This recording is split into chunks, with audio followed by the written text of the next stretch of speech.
Welcome to Buckeyes Tomorrow Morning for Saturday, November 19th. I'm your host, Tom Orr. The Maryland game is today. The game against Michigan. Tony Gerdeman, it's 7 days away. 1 week from today. We have to talk about Maryland. We have to talk about Maryland.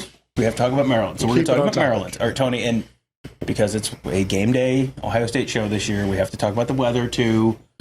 Just a quick update on the weather in College Park, Maryland. It still looks completely fine. Climb down off the walls. It'll be fine. Like low to mid 40s around kickoff time, like 43, 44 degrees. Sunny.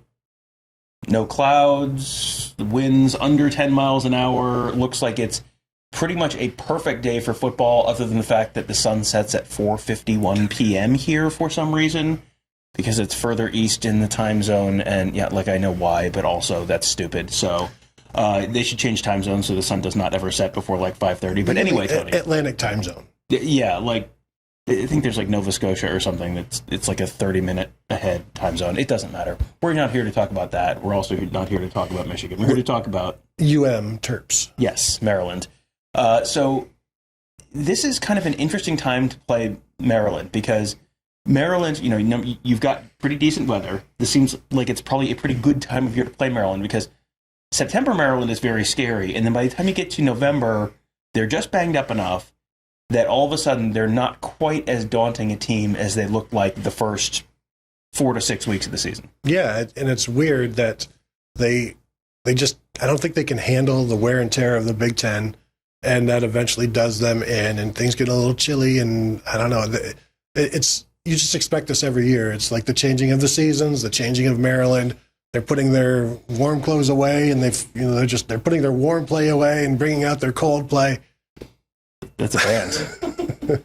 But because when you look at the schedule and you see where Maryland is, I always joke like, if it's November, they're going to be playing their fourth quarterback, and sometimes that's a real thing. Like sometimes it's a linebacker. Sometimes it's a linebacker, and that's what Maryland is. And so now, you see what they've done the last 2 weeks, and it's been nothing. And you're like, well, now Talia's back, but he's been back for a couple of weeks.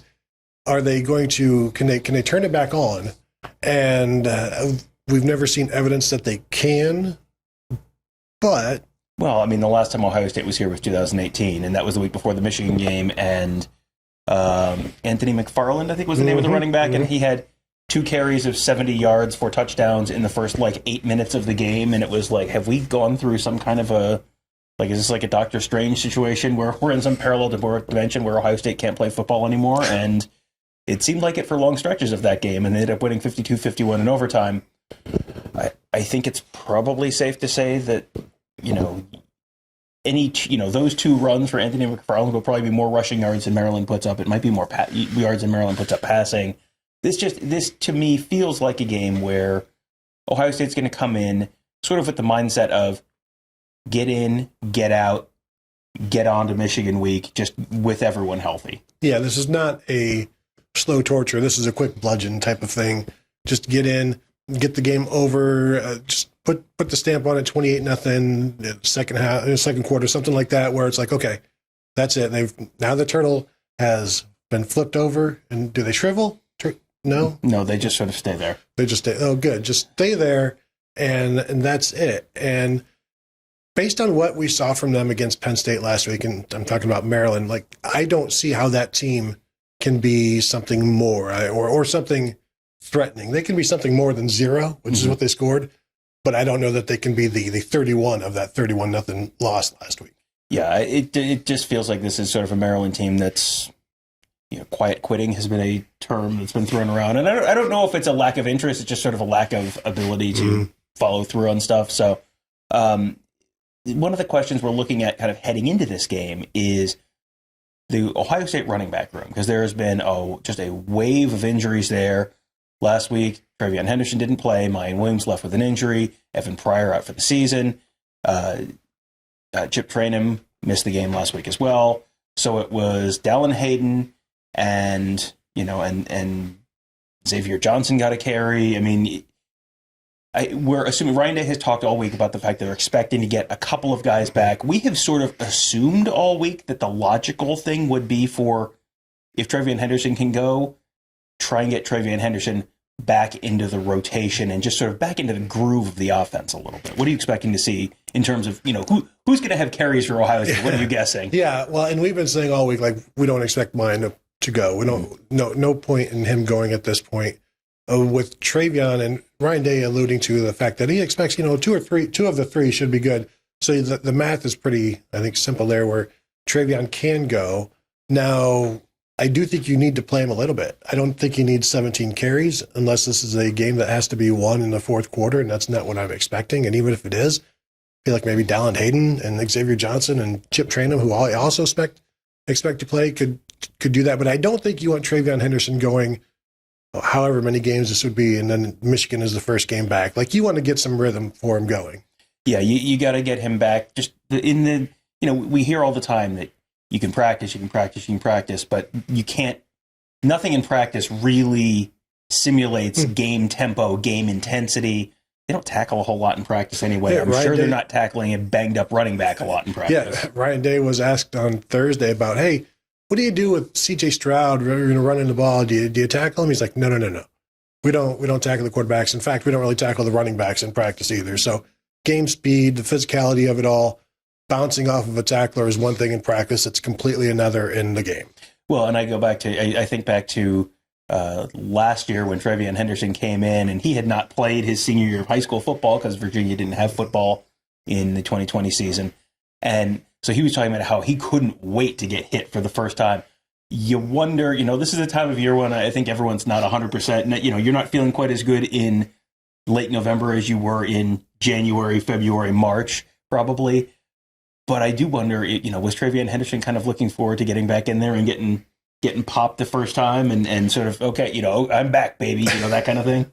You get hit once and you're like, I'm done. I just wanted to feel it. Now I'm good.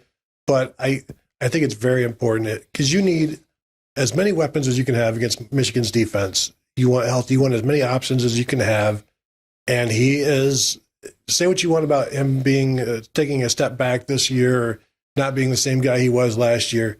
Anything you can get from him, he is very talented, and he is a threat to go the distance at any time. And so, yes, give me all of those guys that I can have before the Michigan game. And any of those guys that can do that, get them out there because they're better to have them than not have them.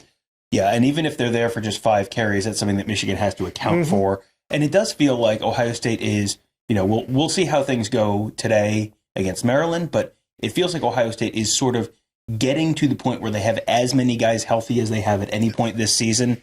It feels like it's Jackson Smith and Jigba, who we're, definitely not expecting to see play this week. Michigan is sort of up in the air. The general trend there in terms of Ryan Day's, the words Ryan Day is using, the general trend there is not super encouraging in terms of availability for Michigan, but we'll find all that out next week. Other than that, it's Court Williams, and then it's just the guys who've been out all year. So, if you do get a TreVeyon Henderson back and a Miyan Williams back for that Michigan game, that feels like something that Ohio State is going to feel pretty good about because they've been playing a lot of the season with one arm tied behind their back. And if you could, you want to have 2 arms free for the Michigan game. So, I think the Maryland game, one of my favorite things every year about the week before the Michigan game is what point during that game does it become Michigan week? And, because it's yes, it's when the clock hits 0. Well, no, really, there is a moment in the second half of those games where Ohio State is up by whatever is deemed enough points that it's okay, it's Michigan week.